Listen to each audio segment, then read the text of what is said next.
ரஷ்யாவில் மருத்துவம் பயில சிறந்த ஒரு அரிய வாய்ப்பு. வெளிநாடுகளில் மருத்துவம் பயில சிறந்த முறையில் உதவுகிறது ஏஜே ட்ரஸ்ட் கல்வி குழுமம். சார், இந்த விஷயத்தை எப்படி சார் புரிஞ்சிக்க வேண்டியிருக்குது? ஆளாளுக்கு ஒரு கருத்தை சொல்றாங்க, ஒரு பார்வையை முன்வைக்கிறாங்க. இது என்னதான் நடந்திருக்கு, என்ன நோக்கம் இதுக்கு பின்னாடி இருக்குது? சார், எனக்கு தெரிஞ்ச வரைக்கும் சத்தியமாக பேசுகிறாங்க டிஎம்கே ஏடிஎம்கே. ஆதாரம் கேட்குறீங்க இல்லையா? நியாயம். சிவி சண்முகம் சொல்கிறார், எங்ககிட்ட கையெழுத்து வாங்கினார் இபிஎஸ், நான் முதலமைச்சராக போகிறேன், யாரோட சேர்ந்து டிஎம்கே ஒத்துக்கிட்டாங்க சொல்லி கையெழுத்து வாங்கினார். இன்னருக்கு இன்னொன்று ஏதோ அது உள்ளே போக வேணாம், நேரம் இல்லைனா அவசியம். அன்னைக்கு டிஎம்கேயிலிருந்தோ சிபிஐ சிபிஎம் இல்லை யாராவது மறுத்து சொன்னாங்களா? அதை எனக்கு தெரிஞ்சு அது 3 நாள் இருந்துச்சு இன்ஃபோர்ஸ். அதை சொல்லி தான் எங்களை பண்ணி பாண்டிச்சேரியில் எனக்கு நடந்துச்சான்னு தெரியாது, சிவி சண்முகம் சொன்னது தெரியும் எல்லாருக்கும். கையெழுத்து வாங்கினார் இபிஎஸ் சொன்னாரா குறைஞ்சபட்சம்? அப்பா நான் ஆட்டடா கையெழுத்து வாங்கினேன், நான் எப்படா அவங்கக்கிட்ட சொன்னேன் நான் சிஎம் ஆகிறேன்ட்டு சொன்னாரா? இன்றைக்கி வேறு மாதிரி பேசுகிறார். அவர் அரசியல்வாதி. எனக்கு அவரை பிடிக்குங்கிறதுனால அவர் இன்னும் தேவனுடைய மைந்தன் கிடையாது. அவர் ஒரு பலகீனங்கள் உள்ள அரசியல்வாதி. யாராக இருந்தால் என்னங்க, எவங்கிட்ட நான் காசு வாங்கலை. அதனால் அன்னைக்கு சொன்னாரா? சிவி சண்முகம் சொல்கிறது பொய்ங்க. சிபிஐ சொன்னிச்சா, சிபிஎம் சொன்னிச்சா, யாராவது சொன்னாங்களா? இபிஎஸ் சொன்னாரா? கிடையாது. புரிஞ்சு சார், தவறு இல்லை, 2 பேரும் ஆட்சி அமைச்சான்னு நான் கருதுகிறேன் ஒரு பார்வையாளனா. அதற்கான அவசியம் 2 பேருக்கும் மிகப்பெரிய அளவில் இருக்குது. இங்கே உட்காந்து சொல்லியிருக்கேன், சன் டிவியில் சொல்லியிருக்கேன், வேறு பல டிவிகள். 6 முன்னாள் அமைச்சர்கள் எல்லாருக்கும் தெரியும், பேரெலாம் நான் ரிப்பீட் பண்ணலை.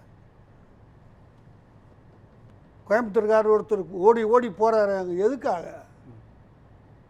எந்த காலத்திலேருந்து அவர் மேலே கேஸு? எத்தனை ரைடு அவர் வீட்டில்? அவர் ஏதாவது ஒரு வழியை பண்ணிக்கிட்டு ஆட்சி கீச்சி அமைக்கிற மாதிரி இருந்தால் தான் ஒரு சகஜம். சார், நீங்கள் சும்மா கொள்கை எனக்கு சிரிப்பு தான் வருது. இதே இவர் என்ன சொன்னார், இபிஎஸ், இது கொள்கை கூட்டணின்னு ஒன்று கிடையவே கிடையாதுங்க, ஓட்டுக்கள் சிதற. நான் ஒரு சரின்னு ஏற்றுக்கிறேன். கூட்டணி என்பது ஓட்டுக்கள் சிதற, ஆட்சி அமைப்பது என்பதும் அதுதானே தவிர வேற ஒன்றும் இல்லை. அண்ணா திமுகவுக்கும் திமுகவுக்கும் அந்த பிரச்சனை இருக்குது. இந்த கேஎன் நேரு 1000 கோடி ரூபாய், 1 ரூபாய் 2 ரூபாய் இல்லை. புரிஞ்சுக்குங்க.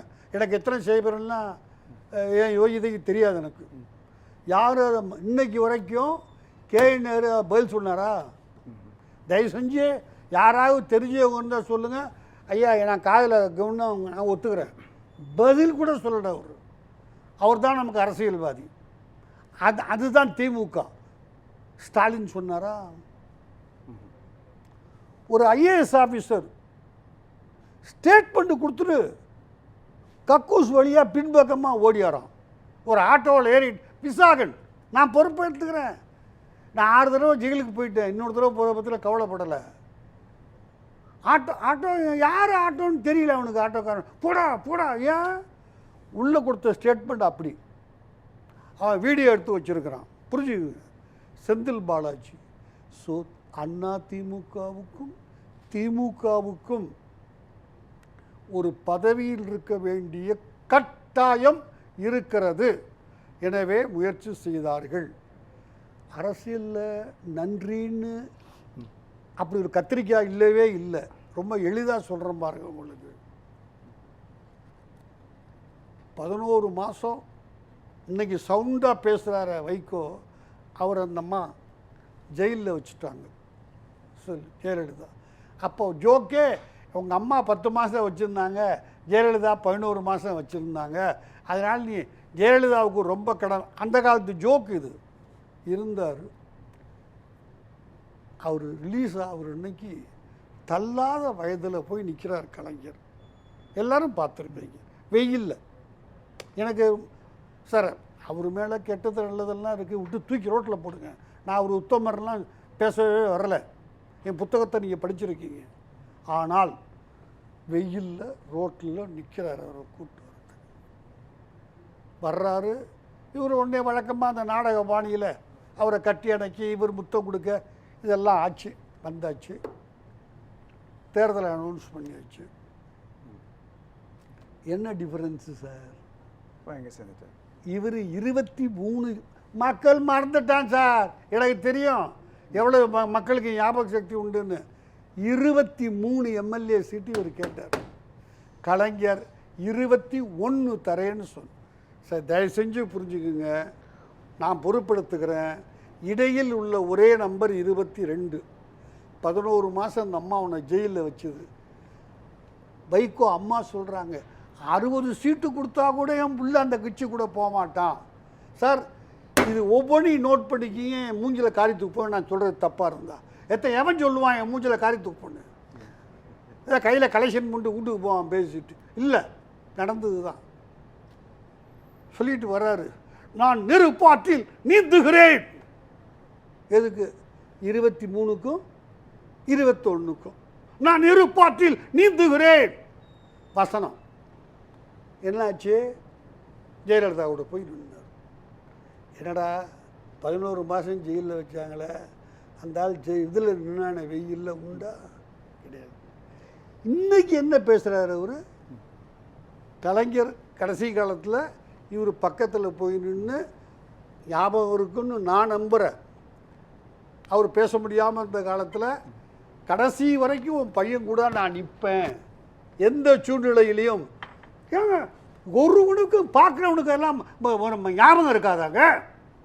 3 வேளை சோறு திங்கிறப்ப என்னடா கலைஞர் கடைசியில் சாவுற காலத்தில் போய் பிராமிஸ் கொடுத்தியடா நீன்னு எவனா கேட்க மாட்டானா? திமுக கேட்க மாட்டானா? இன்னைக்கு சொல்கிறாரு எங்களை கட்டாயப்படுத்து. ஏன் நின்ன? வேற வழி இல்லை, நின்ன. இல்லை தனியாக நிற்க வேண்டியது நீ. அதனால் நான் யாரையும் குறைச்சி சொல்லலை. அரசியலை மானம் வெட்கம் கிடையாது. கொள்கை ஒரு கத்திரிக்காய் யாருக்கும். இந்த கொள்கை இந்த விஷயங்கள் எல்லாமே கூட தங்களுடைய அரசியல் இருப்பை தக்க வச்சுக்கிறதுக்காக அவங்க போய் நிற்கிறாங்க இல்லைங்க சார்? எல்லாருமே இப்போ திமுக கூட்டணியில் இருந்தவங்க இன்றைக்கி தாவேக்காவுக்குள்ளே போயிட்டு அமைச்சரவையில் இடம் வாங்கிட்டாங்க. ஆனால் அவங்க இன்னொரு கட்சி என்ன வேணால் செய்யலான்றதுக்காக உருவாக்கப்பட்ட ஒரு தவறான செய்தியாக இது இருக்காதா சார்? யாரும் பதில் சொல்லேன்னு இத்தனை பேரை நான் சொன்னேன். இபிஎஸ் சொன்னார்னுட்டு சிவிஎஸ் சொல்கிறேன், சிவி சண்முகம் சொல்கிறேன் பப்ளிக்கில். உங்கள் ரிப்போர்ட்டர் 10 பேரை வச்சுக்கிட்டு நான் இல்லை அங்கே, நான் டிவியில் தான் பார்த்தேன். ஒன்று இபிஎஸ் சொல்கிறேங்கடப்பா, நான் எப்படா சொன்னேன் சிஎம் அவருன்னுட்டு சொன்னாரா? இன்னைக்கு வாய்கிலேயே அவர் பேசுகிறார். அப்படி பேச்சு என்னை மன்னிச்சுங்க, யார் மேலேயும் எனக்கு மரியாதை இல்லை கால ஓட்டத்தில். இல்லை சிவிஎஸ் கூட இருந்தவங்க சிவிஎஸ் சொல்கிறது தப்புங்கன்னு சொன்னாங்களா? திமுக அப்பாவோ மகனோ 2ஆம் கட்ட தலைவர்கள்னு சொல்கிறார். ஏன் தெரியுமா ராசா? தான் முதல் கட்ட தலைவர். அவருடைய ஆசையே நான் சொல்லலை, நான் முதல் கட்ட தலைவர். இன்றைக்கி தான் அவருக்கு பேச வாய்ப்பு கொடுத்துருக்காங்க. ஒரு 15 வருஷம் கழித்து திமுக சார்பாக பேசியிருக்காரு. இன்றைக்கி எனக்கு தெரிஞ்சு யாராவது சொல்லுங்கள். இல்லை சார் நேற்று பேசினா அவர் ஏதோ இருந்தார், அவ்வளவுதான். தான் முதல் கட்ட தலைவர், பேசினவன்னா 2ஆம் கட்ட தலைவர். இதுதான் அவர் சொல்ல ஆசைப்படுறது. எனவே அப்படி ஒரு பேச்சு திமுகவையும் அதிமுகவையும் தங்களை காப்பாற்றிக்கொள்ள ஜெயிலுக்கு போகாமல் இருக்க நடந்தது. அதற்கு ஒரு ஸ்டேஜ் வரைக்கும் விஜய் ஈல்டானார். அப்படியா? ஆமாம் சார். அது சார் ஏன் போய் பார்த்தாரு சிவி சண்முகத்தை? சிவி சண்முகம் ஒரு கட்சியினுடைய தலைவர் அல்ல. நினச்சிக்க டைம் அதிகமாக வேறு வழி இல்லை. இதை யாரும் பேச தயாராக. இதெல்லாம் சிவி சண்முகம் அந்த கட்சியை உடச்சிக்கிட்டு இருக்காரு. அது அன்னைக்கு நிலைமை. ஏன் போய் பார்க்குறீங்க சொல்லுங்கள் சார்? அப்போ அவன் வேணும்னு நினச்சி தானே பார்த்தீங்க, வேணான்னு நினச்சி பார்த்தீங்களா? அவங்க என்ன சொன்னார், இப்படி எங்கள் ஆளுங்க ஒரு 5-6 பேர் இருக்கிறான்ப்பா, ஜெயிலுக்கு போயிடுவோம் சொல்கிறியா, நாங்கள் வர்றோயா, ஏதாவது செய்து விடியா. சிபிஐஎம் வான் பண்ணிடுச்சு, இதெல்லாம் பண்ணாது, அவனை காப்பாற்றினா மரியாதை விட்டு போயிடும். இது நடந்தது. நீ பக்கத்தில் இருந்தியா, ஃபோட்டோ எடுத்தியா? இன்னும் முதலிரவுக்கெல்லாம் ஃபோட்டோ எடுக்கிறதில்ல உலகத்தில். அது நிலமை வரலை. வந்தால் அன்றைக்கி நான் இதுவும் ஃபோட்டோ எடுத்திருப்பேன். கேட்கலாம், ஃபோட்டோ எடுத்தியா, கேமரா. இது வரைக்கும் முதலிரவுக்கு ஃபோட்டோ இல்லை. அதே மாதிரி தான் இது எடுக்க முடியாது இதுக்கெல்லாம். அதனால்தான் நான் பதில் சொல்லுங்க யாராவது. ஏன் போய் பார்த்தாரு? சிவி சண்முகத்தையும் மற்றவர்களையும் முதலமைச்சரான பிறகு எதற்கு போய் விஜய் பார்த்தார்? ஈல்டாகி பார்த்தார்.